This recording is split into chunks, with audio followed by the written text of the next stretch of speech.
मित्रों, ये तो आप सभी जानते ही हैं कि वनवास के दौरान 14 सालों तक भगवान राम की सेवा करने के लिए लक्ष्मण ने नींद का ही त्याग कर दिया था। लेकिन लक्ष्मण जी से जुड़ा एक रहस्य ऐसा भी है जिससे स्वयं श्री राम भी अनजान थे।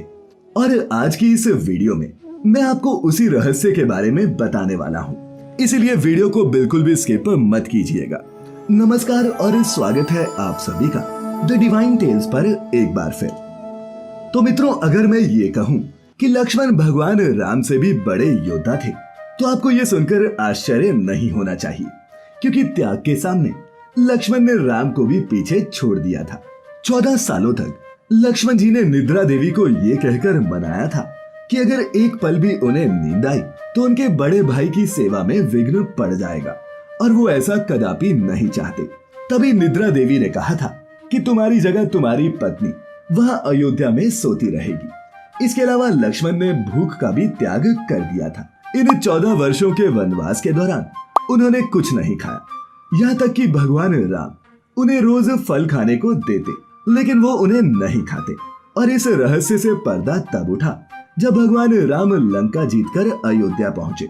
भरी सभा में जब लंका विजय की कहानियां सुनाई जा रही थी, सब प्रभु राम के गुणों का बखान कर रहे थे।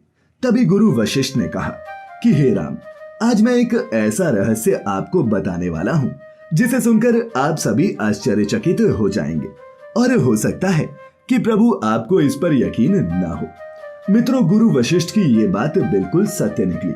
जैसे ही वशिष्ठ ऋषि ने कहा कि 14 सालों से लक्ष्मण ने कुछ नहीं खाया, श्री राम तुरंत बोल पड़े, गुरुवर, मैं खुद लक्ष्मण को दोने में भरकर खाना देता था।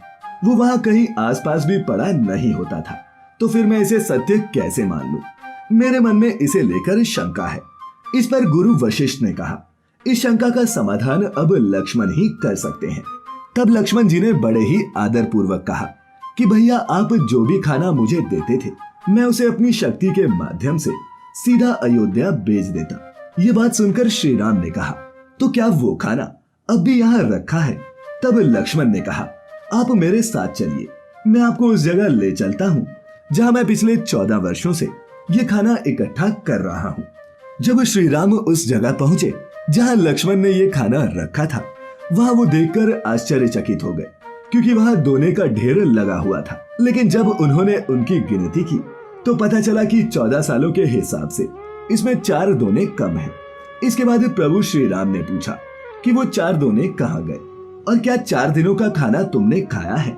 तब लक्ष्मण ने बताया कि भैया, जिन 4 दिनों के खाने का प्रश्न आप पूछ रहे हैं उसकी कहानी अपने वनगमन से शुरू होती है। जब आपने वन के लिए प्रस्थान किया तो उस दिन आपने कुछ नहीं खाया और न ही मुझे दिया। इसके बाद जब हमारे पिता राजा दशरथ की मृत्यु का समाचार मिला तो उस दिन भी आपने कुछ नहीं खाया।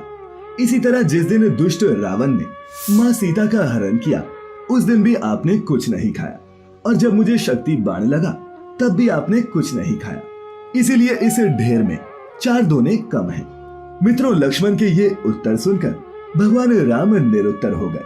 उन्हें लगा कि इतने बड़े रहस्य का पता उन्हें 14 सालों तक नहीं लगा, और फिर उन्होंने लक्ष्मण से पूछा कि तुमने इतना बड़ा त्याग किया क्यों? लक्ष्मण ने उत्तर दिया कि भैया, आप मुझे खाना तो देते थे, लेकिन आपका ऐसा कोई आदेश नहीं था कि इसे मुझे खाना है, और मैं आपके आदेश के बिना कुछ भी नहीं करता, इसीलिए मैंने ये खाना नहीं खाया। और तो और आप ये तो जानते ही हैं कि मेघनाद को सिर्फ वही मार सकता था जिसने 14 सालों तक कुछ न खाया हो और न ही किसी स्त्री का चेहरा देखा हो। मैं माँ सीता के भी बस चरण ही देखता था, और इसी कारण मैं मायावी मेघनाद को मार पाया था। मित्रों, वीडियो की शुरुआत में हमने आपको बताया था कि लक्ष्मण श्री राम से भी बड़े योद्धा थे, और ऐसा हमने नहीं बल्कि स्वयं श्री राम ने कहा था। दरअसल जब विभीषण श्री राम की शरण में पहुंचा तो हनुमान और सुग्रीव ने कहा कि हो सकता है कि ये गुप्तचर बनकर आया हो, इसीलिए हमें सावधान रहना चाहिए। तब भगवान राम ने कहा था कि आपकी बात सच भी हो सकती है, लेकिन अगर हमारे पास वो शरणार्थी बनकर आया है तो हमें उसका ख्याल रखना होगा। आप इन गुप्तचरों और असुरों की चिंता न करें।